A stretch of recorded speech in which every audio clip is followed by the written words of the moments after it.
and you are spending our money like water, pati kami in the coming days, it is only the military who can correct it. Are you saying a military junta can answer? No. Sinabi ko sa lahat yan, magtanong ka ng sundalo, ano mga opisyal dyan, sinabi nang magpunta ka. Sinabi ko lang, it is only the military who can correct it. Now, to answer your question, ibig kong sabihin ang military, well, it's an option sa military. One, they just can sit there sa upuan nila, doon sa bukid, maglinis ng barel. Magsabi lang sila na we are not anymore. Hindi na sila magkudita na magpunta yung tangki digira na. Sabihin lang nila na ayaw na namin yung laro ninyo. Out kami dyan. Kasi kung walang military, yung laro nila, wala na. What do you mean out, Mayor? Getting out means... I don't know. Basta hindi yan kudita, hindi yan ano. Basta sabi lang ng military, you are oppressing people and you are spending our money like water. Pati kami in the coming days, mawalaan kami ng aming retirement, magalaw. Hindi kami sasali sa inyo. Great question would be, yung ito with sincerity, kayo bang mga military pati police, would you still continue to support a drug addict? Drug addict president? Alam ninyo kung pero tanungin mo lang yung Presidential Security Command, puro military man yan.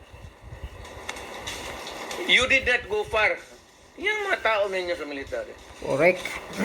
Hanggang kailan kayo magsuporta ng drug addict na presidente? Exactly. Mga himod puwit na kasi ang Sabihin mo general sa amin, Yun ang problema kasi ngayon nagpapatulong kami to get the answers.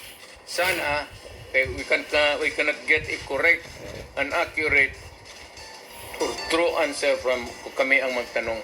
Barado kami ngayon So under the constitutional provision of the right to be heard, kailangan sagutin ninyo yan. Correct. Pero ang problema nga, Tatay Diggs, himod puwit na rin yata si Browner Parang they want... The right to be heard, the right to be informed. Importante yan. Constitutional provision yan. Mr. General. No, General, makinig kayo. Military. And the right of the people to seek redress of grievance. Kayo lang ang makabigay niyan ngayon. Tama. The right of information, you protect that right and allow us to use it. And we are seeking for redress of grievance of the abuses of government. Huwag na lang yung dalawang babae na inaano nila. Karaming sabi, ganon, tantrum. Hysterical yun, hindi yun ano. Kung ikaw may kasama ka na worker mo, nag-delirium na, what are you supposed to do? Delirium na. Ako sa isang tanong na. Mr. Military, give us a right. The right of information that is true and correct, the right of redress of grievance, and the right to protect us. To be short of challenging Browner na. Tagalogin mo, Tatay Diggs. Dahil maraming hindi makaintindi. Wala akong tina-challenge. I don't have to challenge to anybody. I'm challenged to the military itself. Yeah. The whole of the military, kasi sila ang Protector. supposed to be protector of the The Constitution. Constitution. Correct.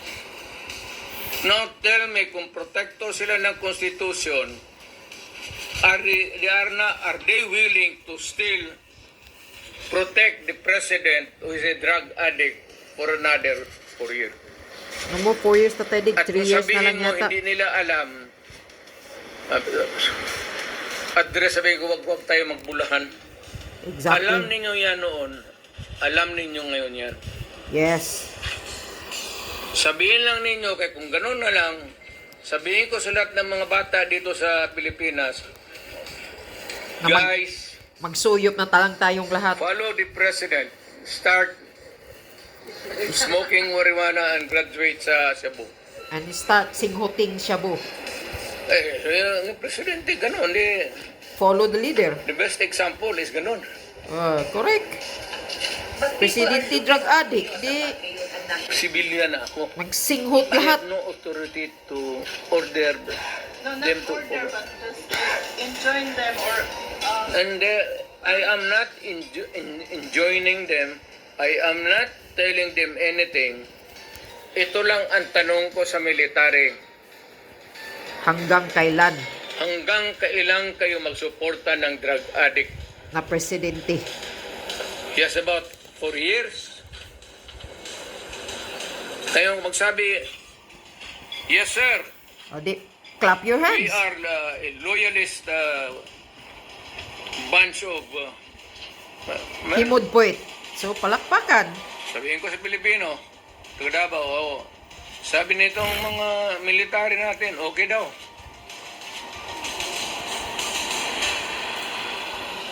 Ang critical dyan is alam nila na durugista si Presidente. Hindi nila, tanungin lang nila yung... Exactly.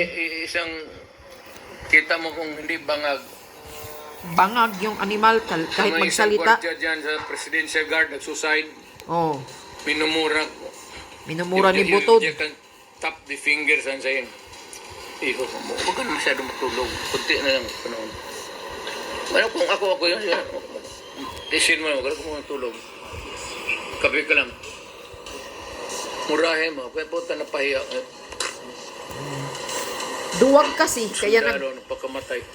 kasi duwag, kaya nagpagkamatay.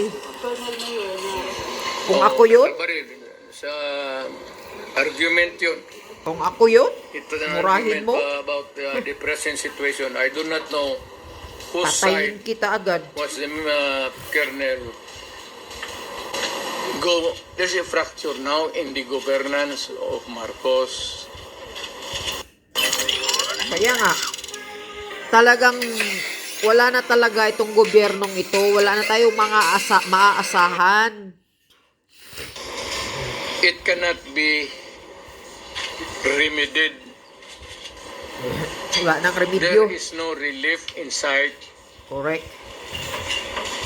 It is only the military who can correct it. How? I do not know. But how if, Sila man yung protector ng konstitusyon. So, bahala sila. Yes. what if the military will not do something, sir? Palakpakan. Let us applaud the military. Mga We duwag. applaud the military for doing Nothing. No. Mayor, takot sila. Well, we'll clap our hands and say that the military is takot. Kaya sinabi mo eh. Hindi ko sinabi yan. Ikaw ang nagsabi. What is the worst manifestation? Siya yan, oh. Hindi ako. What is the worst manifestation or element of silent martial law that you can now see in this government? Hindi naman talaga martial law because martial law is something like... Silent martial law. martial law is a military takeover. Marshalo lang ni bangag ung itambaluslos. Sa utos lang nila makinig. Mayroon akong i-suggest.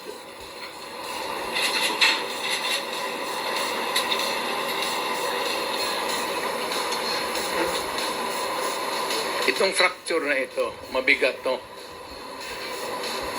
Because ang nasa taas sa Congress, tambaluslos, pati ang presidente, they're now trying to begin in cahoots. In They would cohorts. attempt to change the constitution. Yes, yan ang Diyan na nakakatakot. magulo talaga dyan. And to make Martin from speaker mag-transition to si Martin Bangag. mag-transition to speaker to the parliamentary prime minister. Yes. And there is the ceremonial president na lang si Bangag. Marcos. Yes. Yan ang nakakatakot. Yan ang katotohanan talaga. Na baka galawin talaga nila ang konstitusyon at palitan.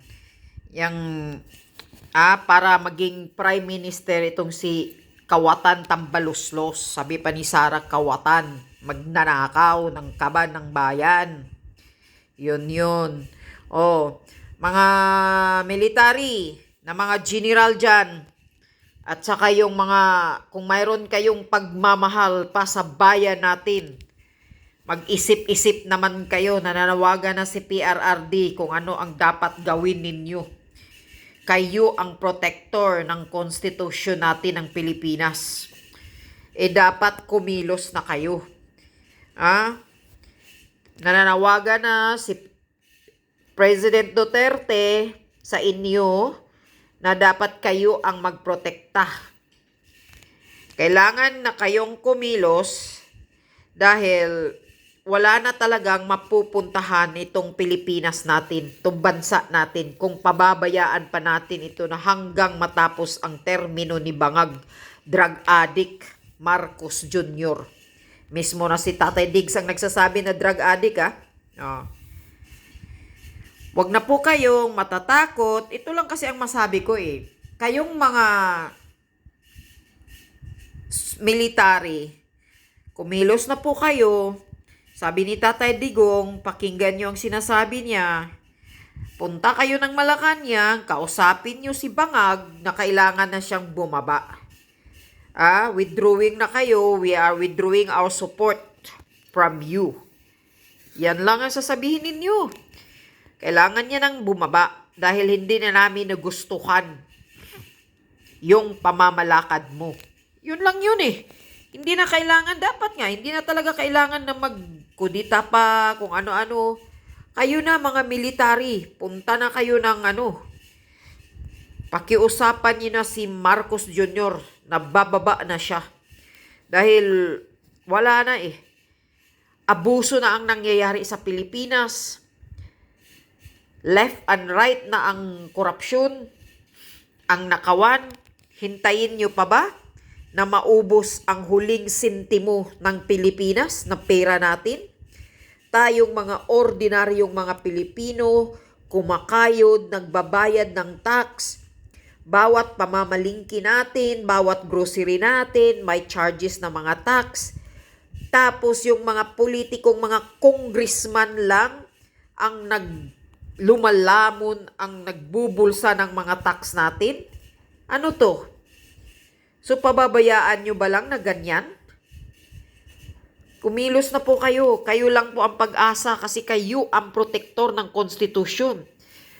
Tingnan nyo yung sinasabi ni Tatay Diggs. Ang nakakatakot dyan yung palitan nila ang konstitusyon dahil magkasabwat si Bangag, drug addict Marcos Jr., sabi pa nga ni Tatay Digong, at si Tambaloslos Romualdez na sabi pa ni Sara Duterte magnanakaw. Kasi magpinsan yan. Yan ang nakakatakot doon. Kaya wag nyo nang hintayin, mga sundalo. Gumawa na po kayo ng hakbang. Marami na pong mga taong bayan dyan na naghihintay. Puntahan nyo si Bangag, kausapin nyo. Hindi na kailangan ng IDSA revolution o whatever. Kausapin nyo na lang si Bangag, pabababain nyo na. Yun lang yun. Yun ang sabi ni Tatay Diggs. Hanggang dyan lang muna. Gising-gising mga taong bayan, lumabas na po kayo. It's time for us. Hindi na po ito usapin ng mga Duterte at Bangag Marcos Jr. Usapin na po ito sa ating rights natin, mga ordinaryong Pilipino, karapatan natin, kasi wala na eh. Sabi pa nga ni Sara Duterte, wala tayong mapuntahan. Wala na, hindi na natin mapagkatiwalaan ang lahat sa gobyernong ito. So kawawa tayo mga ordinaryong Pilipino kapag hindi tayo makikiisa.